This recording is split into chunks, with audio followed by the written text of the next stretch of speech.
Welcome into a new episode of Behind the Paw, wrapping up our week covering acrobatics and tumbling, and I'm here with head coach of the new program, Katie Nunley. Coach, how are you? I'm doing well. How are you? Very good. So, Coach, I just kind of want to take a look at how you got to Frostburg State and kind of your journey in the sport and coaching as well. So, I want to go back to when you got your start in acrobatics and tumbling. Can you take us down that road? Yeah, it's actually a very funny story. I was set on going to West Liberty University, actually. This was before they had acro. I was determined to stay home and, well, stay close to home, so to say, and go to school there. That's my mom's alma mater, so I was like, oh, I'll just go there. Was at school one day. One of my former teammates, and who's now a coach, she was like, hey, you don't know where you're going to school. She was like, you're not going to West Lib either. And she was like, you're going to come visit this school with me, and it's in Philippi, West Virginia, and you're going to learn about acrobatics and tumbling. And I was like, what is acrobatics and tumbling? Like, where is Philippi, West Virginia? I was like, all right, whatever. So on our senior skip day, we went down to visit a college. And we went down. I loved the campus. I thought it was beautiful. I grew up in a small town, so it was in a small town, which was very fitting for me. It wasn't a huge university or anything of that sort, so it felt very homey to me, and got to sit down, talk with the coach at the time, and she explained what acro was, and I really loved the idea of starting something and being a part of it and becoming the first, and learning something new was exciting to me as well. So I immediately bought in. I was like, yes, like this is something that I want to do. So I was dead set after my visit, went home, talked to my parents, and they're like, all right, we got to figure things out. And I was like, all right. And then me and my mom actually went back and forth, and I was like, you know what, no, I'm just not going to go. But she was like, yes, you're going to go. So it turned into that back and forth. But at the end of the day, I ended up going, and it was a really good decision. And that school you're talking about, Alderson Broaddus, of course, a new Mountain East Conference member as well as of this past summer. And you talked about you learning about the acrobatics and tumbling team there, and you brought up starting something new, because you're starting something new here at Frostburg. But back at Alderson Broaddus, you were part of starting the acrobatics and tumbling team there as well. You were part of that first team there. What memories do you have from being on a first-year team at AB? Oh, so many.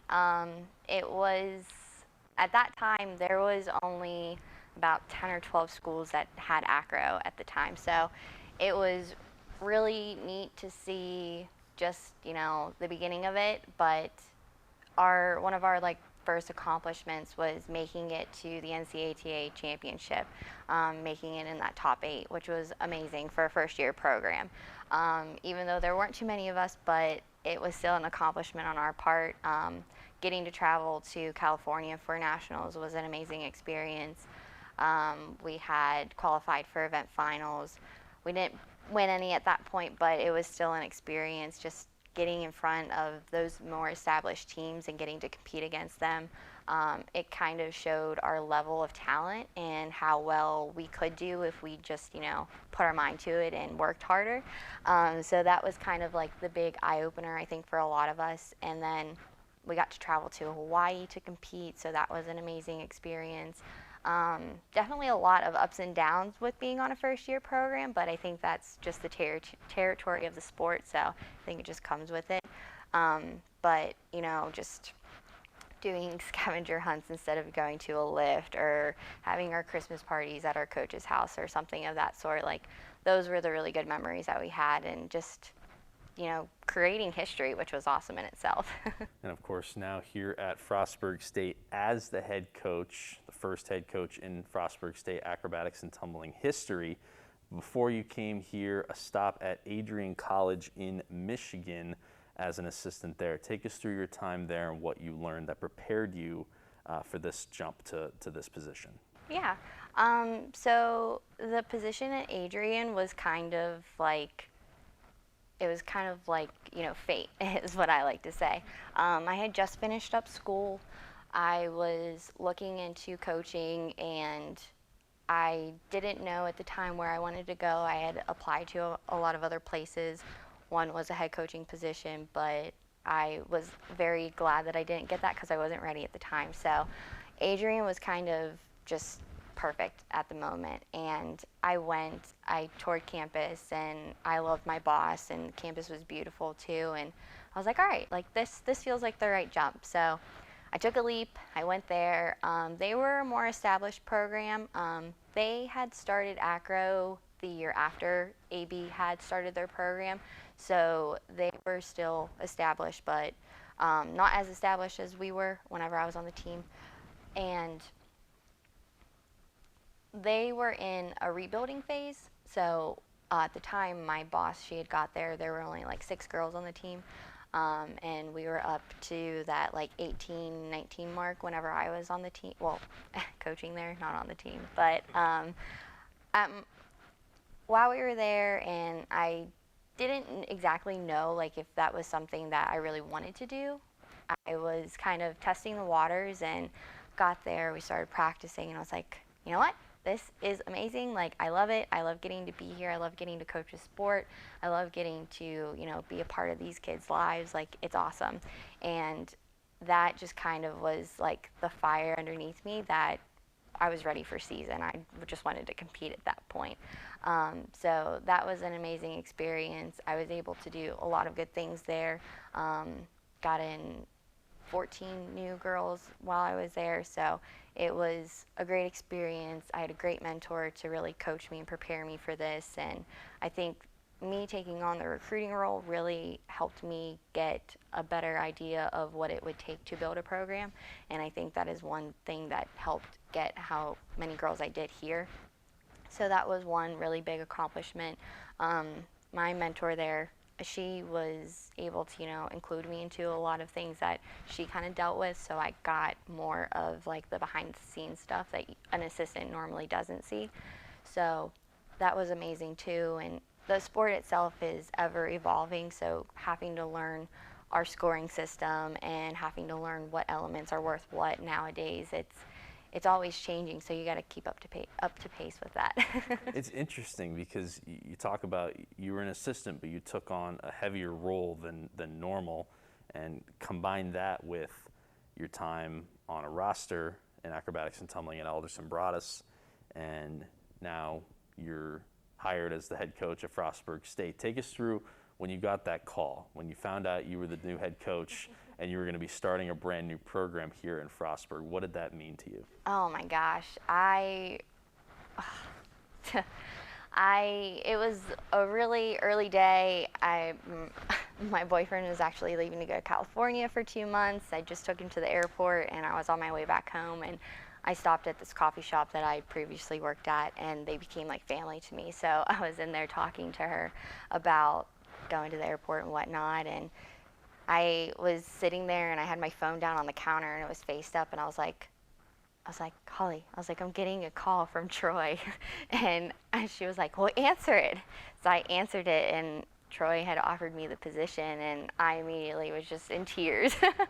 Typical girl, crying for something. But, it was like something that I had wanted so badly, and I had never felt as confident as I did whenever I came to interview. I felt really prepared. I felt like this was something that I could really take on and help establish and make it something really great because of my past experience and then my experience at Adrian. I just thought it was a good move for me, so I was ecstatic. What was it about Frostburg that made it seem like the right fit? I know you're from this area, so was it just about coming back home and being close to home again, or was it something about the school that really appealed to you, or was it both? Yeah, so obviously getting to stay close to parents, like that's something that's not happen very much. It doesn't happen too much, especially with acro because of how spread out it is, but that was definitely a factor. But the school itself is beautiful. It's everybody that comes and tours, I like to tell them, it's like a hidden gem in the mountains. Nobody really knows what it has to offer until they get here. So I kind of got the home feel as soon as I walked around and toured on campus, and I am a very like nature's person, so like getting to see the scenic views of the mountains and like kind of having a little bit of the city life too. I thought that was a great balance, and I thought that would appeal to a lot of kids too, because you get the best of both worlds. So I thought it was easy to sell, and I fell in love with it instantly. So I guess it would be both. So you were hired last June, and you're not going to start your first year of competition until this upcoming spring. So it'll be about a year and a half, a little more than a year and a half, from when you got hired to when your first meet will be. That's a long time. So when you take that under consideration, what has this last year kind of been like for you? Because you came in with no roster, having to build this entire thing from the ground up, and I give you a ton of credit for doing it. Thank you. But what has this last year been like for you as a coach, coming in last year, no schedule, no roster, and having to build this program? It's been a lot of long nights on the road, traveling, recruiting. It's been a lot of decision making, taking on that big role and making those tough decisions. But I was able to really focus on recruiting since it was a year without meets or without athletes. So I was able to build a really good foundation on the recruiting database for us, which I think will just prep us for years to come, which is great. But it was a lot of anticipation, a lot of like just wanting the team to be here, wanting to get ready to compete and practice. And it was a lot of being patient, which sometimes I don't have the best patience. But I think, overall it did good because I was able to get settled in here. My assistant was able to get settled in. We were able to learn the ropes a lot better, and I think it just better prepared us. Do you also think, we talked about obviously your first year at Alderson Broaddus, being on an inaugural team, inaugural season there. Do you think that experience, even though you were on the roster, do you think that helped you kind of better prepare for this challenge? Yeah, I definitely think it did. My coach at the time, she always engraved stuff into our brain. So when we did have recruits and they were coming to campus, I saw both perspectives of being, that host for that recruit to get them here, but then I also was like, okay, this is the business side of things. We have to really, be serious about this. We want them to come here. We want the program to continue to grow. So I got that little tidbit from it, and just getting to teach things to those recruits because at the time they could practice with us. So being able to just coach those things to them as an athlete was amazing, and then running camps and clinics through the school was good for us as well. It got us great, I think, exposure and just a better understanding of how we would want to run our team as well in the future. I say we because I might think of my teammate there, sorry. No, you could. When you look at this sport as a whole, and acrobatics and tumbling and the NCATA, it was back in 2010 when the first meet took place, only 6 programs at the time. Here, 10 years later, 2020, 30 programs at the NCAA Division 1, 2, and 3 level, 2 more at NAIA. When you look at from 2010 to 2020, just a 10-year span, how have you seen this sport grow, being involved in it as much as you have? I would say over the years the sport has grown a lot. I remember competing and it was a totally different thing then versus what I'm teaching my kids now. Our compulsory pyramid, for example, it was more cheer style then, and now we're leaning towards more the acrobatic gymnastic style of things. So I would say that the scoring has also evolved a lot, the tumbling, the different skills that we do. So I think overall the sport is going in the direction that it needs to go, and we are trying to put that fine line of establishing between it's like cheer. We took some cheer elements, but that's not our sport. We are definitely more in the gymnastics phase of things, but we do still take those elements here and there and use them for things. And nothing against cheer. I love cheer. I have a cheer background, so that's what got me into this sport. So all different backgrounds, I think I would say that is something that is evolving a little bit more, is the type of athletes that we recruit based on their background is cheer, acrobatic gymnastics, artistic gymnastics, tumble or trampoline and tumbling, and diving, track. Like there's a lot of different outlets that we can recruit from that allow athletes to be able to do this sport, and which was just another reason why it was created, to give that opportunity. 2020 has been a big year for acrobatics and tumbling. Back in January, it received approval from Division II and Division III, and then in June had the approval from Division I to become an emerging sport for women at the NCAA level, and it took that status on August 1st. So just how big was that vote for this sport, and how it will be able to continue its growth as the years go on? Oh man, that day, like we were all texting each other, all of us coaches, like it was an exciting day. It was 10 years of hard work that it finally paid off. All of us athletes that were part of it before being an NCAA sport, like just all of our blood, sweat, and tears, so to say, it went into it. Granted, I didn't have as big of a role as, you know, the founders of the sport, but, you know, it's still an achievement for me, just being able to be a part of it. And I know the founders, it was like happy day for them. The light at the tunnel was finally seen, and it was an awaited day, that's for sure.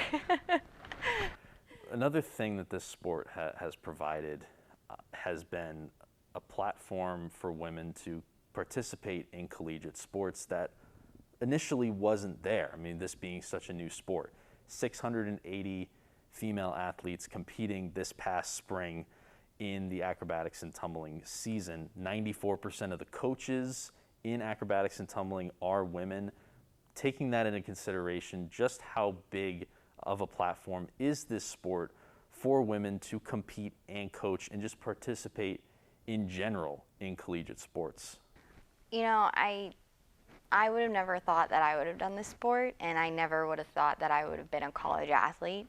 So I think that in itself, and I know a lot of us would probably have said the same thing, but I think that just is like a testament for itself of how big it is. We not so necessarily like go into the sport like automatically knowing that we want to coach it, but that's how much of an impact that it makes on us, that we want to continue because we love what it stands for. We love seeing the growth of it. We love seeing how the athletes change and how they mold in becoming the young women that they are.